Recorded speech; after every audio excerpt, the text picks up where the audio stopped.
It's obviously a little bit of an emotional day for me. I wanted to start out by saying thank you to everyone for attending today's press conference. It's always humbling when you get honored in the way that I'm being honored today, and when you see all these busy people taking time out of their day to come and watch what is, it's kind of like that pep rally that you had in high school, you know, where you're excited about it because you get to miss that pop quiz in math class, but other than that, you just hope that you get out in time to catch the buses. So don't worry, I'll get you guys out in time to catch your buses this afternoon. But most of all, I just wanted to say that I'm grateful for everyone for coming today, and to all the folks that were out here that had a big hand in me being able to stand up on this stage today and be proud of all the things that I've done in my 11-year career. I hope I'm able to control my tears a little bit, but in case I don't, I wanted to make sure everyone understands that this is a day for me to celebrate and also to give thanks. So hopefully everyone enjoys the day as much as I know I am. This off season, there was a lot of people that reached out to me when they heard I was considering retirement. They had an opportunity to talk to me and give their input, and one of the guys that talked to me was actually Kyle Shanahan, and he put together a 32-point slide presentation on PowerPoint telling me why I need to come back. Unfortunately, that didn't work.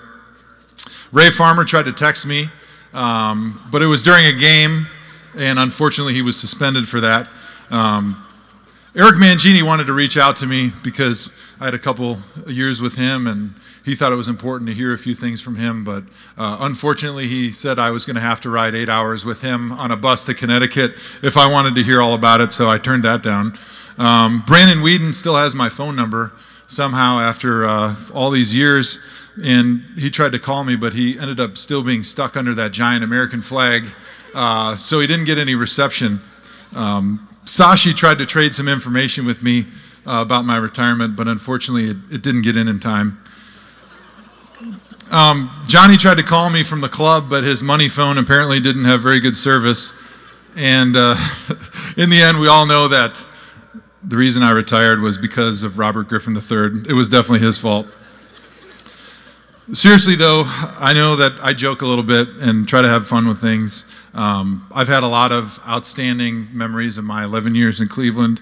One memory, if you will please allow me to stroll down memory lane a little bit, is something that I'll never forget, and that's after the biggest road comeback in NFL history, dancing in the locker room in Tennessee with myself and our quarterback at the time, Brian Hoyer, and me being able to prove to everyone once and for all that myself, the Vanilla Volcano, was a better dancer than Brian Hoyer. That was a big moment in my career. One moment I'll never forget is being in Baltimore on the road. I was a young player at the time, and Phil Dawson kicks a field goal to try to tie it to go into overtime, and it looked like it had bounced off the goalpost and bounced out, but everyone went in the locker room. We thought the game was over. We thought we'd lost, and the refs actually reviewed it. They saw that the ball had hit something called a stanchion, which is something that I didn't even know what it was until that moment, and they brought everyone back on the field. We ended up going into overtime and winning that game. That's a moment that will be burned in my memory forever, and I think it actually might be the only time that I won in Baltimore during my career. Of course, another moment I'll never forget is the Rob Chudzinski era. Both those days were outstanding. Of course, a lot of great team records when I was here. Jerome Harrison set the rushing record against Kansas City. That was one of the most fun games I was ever able to play in. I think we had almost 300 yards rushing and a couple kick return touchdowns by Josh Cribbs. And just the feeling of being able to go out there play after play and impose your will on a defense, to be able to continue to run the ball the way we wanted, that was a lot of fun. That was something that I'll never forget. Of course, Josh McCown a couple years ago set a great passing record for the Browns. Josh Gordon set a receiving record for yards receiving in a season, and he did it in only 12 games. I'm proud to be a part of that. In 2009, we won 4 games in a row at the end of the season after starting 1-11. Sort of a small milestone for us, but I think it was a team record at the time, and it was really fun to see that team come together towards the end of that season and put together that winning streak. Of course, something I'll tell maybe my kids someday is when I got to 10,000 straight snaps and LeBron James tweeted at me. And then, of course, when I retired, he tweeted at me again. And I'd like to tweet back at him someday when he retires. But hopefully that's not for a long time because I still love watching him play. Another highlight was during training camp, we always have swimming races in the pool. And I was able to dominate my competition so much this season that they renamed the pool after me. It's now the Joe Thomas Natatorium. My son liked that one. In 2007, we went 4-0 in the preseason and were declared preseason world champions. That's going to be on my grave. But the reality is, I just felt that for me, the time was right to retire because I knew that Hugh was going to make the rest of the team jump in the lake with him this year, and I didn't think I'd be able to handle that. I'm not as tough as I used to be. But I think it's appropriate after 11 great seasons that I thank a lot of people. And please bear with me. There's a lot of people that really deserve thanking, and I want to make sure I can try to cover most of them. First and foremost, somebody that I really want to thank because I know for sure my career wouldn't be the same without her is obviously my amazing wife, Annie.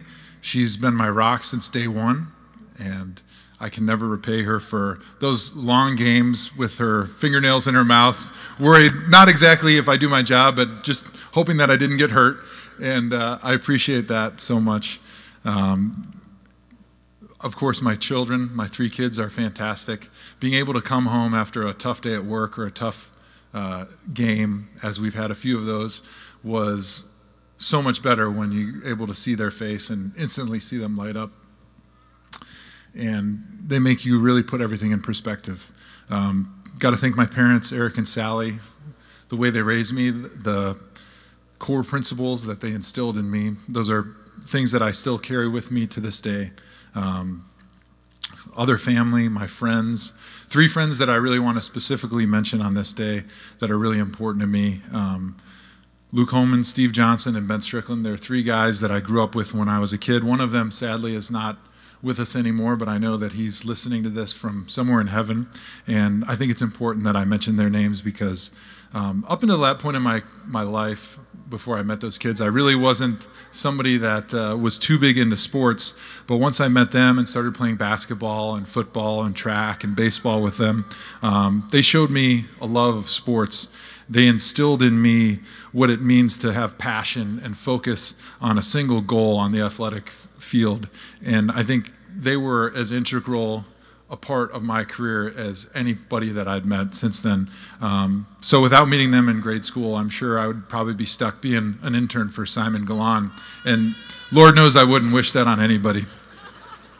Of course, something that happened recently that I'm very proud of and very excited about because I think I've gotten everybody in the city some days off, is the city of Cleveland who's decided to name 7/3/2018 as a global holiday in my honor. That's very, very awesome, and I'm very excited about it because now I get to celebrate 2 of the greatest days in history back to back, one being July 4th and the other one, of course, now being another reason to party. Are you saying football? I got to thank my college coaches. Of course, the great Barry Alvarez at Wisconsin, Brett Bielema, Paul Christ. Those were guys that took an 18-year-old freshman and a boy who really didn't know anything about the world or anything about hard work and turned me into the man that became ready to play in the NFL and start and make the Pro Bowl my rookie season.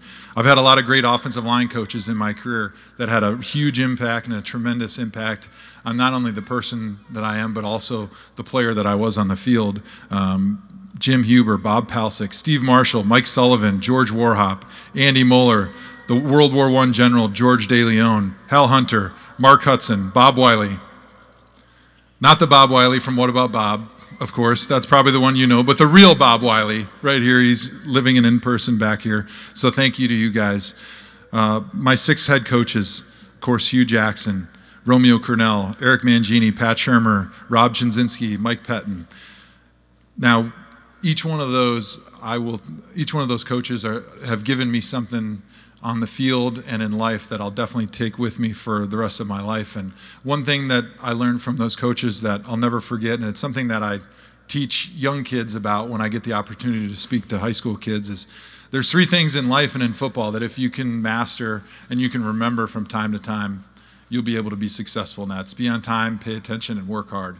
If you can do those 3 things in life or on the football field, you have an opportunity to have great success. And I thank you guys for all those great lessons that I learned on the football field. The Haslams, the Learners, my agent Peter Schaefer, my GMs, Phil Savage, Georgia Kokinas, Tom Heckert, Joe Banner, Ray Farmer, Sashi Brown, John Dorsey, and all of the presidents and czars, and many people that used to walk around the building carrying briefcases that nobody knew what was inside of them. You guys are going to help make my book a New York Times bestseller, so I thank you guys. Of course, I need to thank Jenna, Renee, Brittany, and everybody in the Browns Community Relations Department.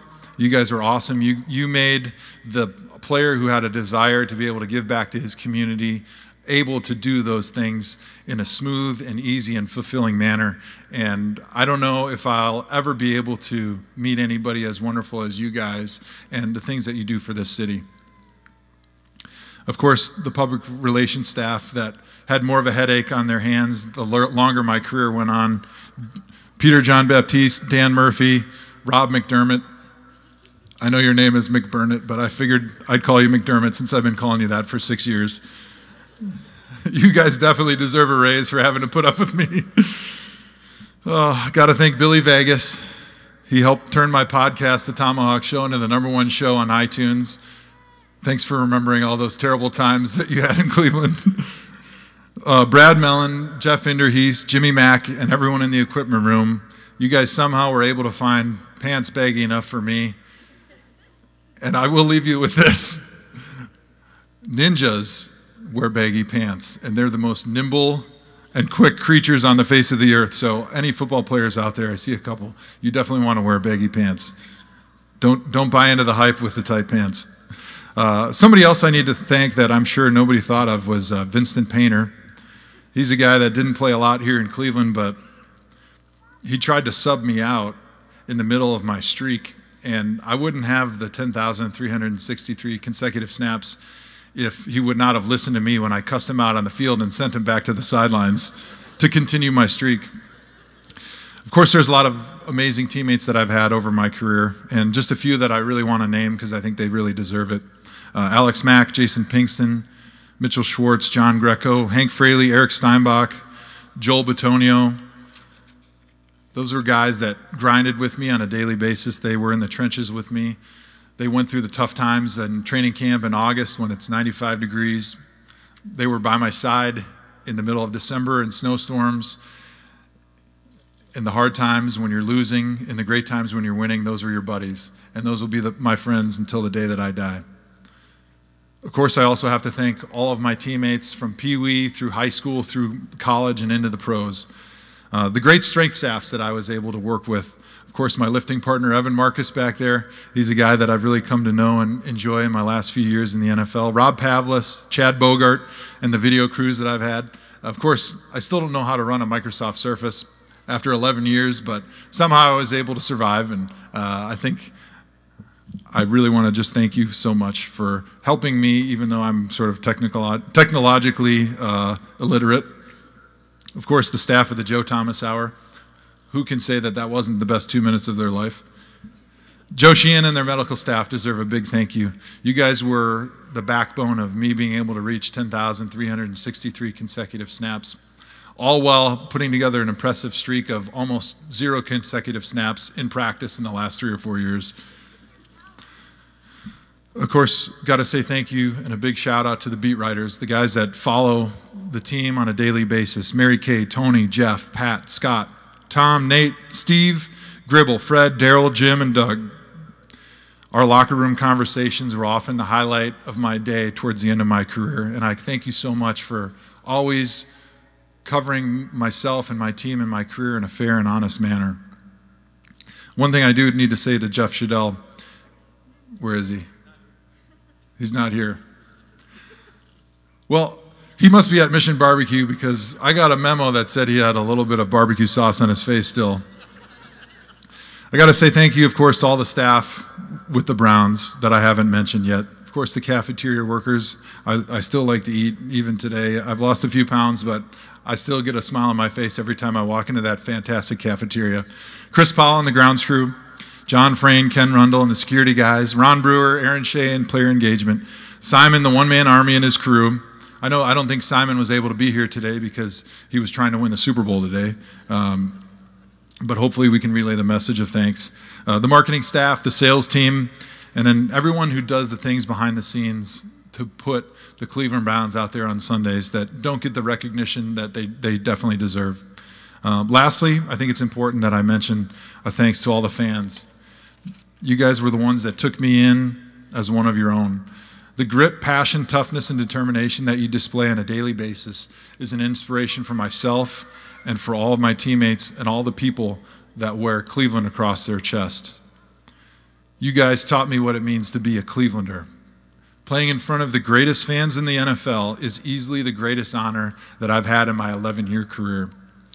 I hope I was able to make you guys proud in the way that I was always proud when I told people boldly that I am a Cleveland Brown. The excitement I had for my team and my city never wavered, no matter what the circumstances. So it is with all of this that I must say goodbye.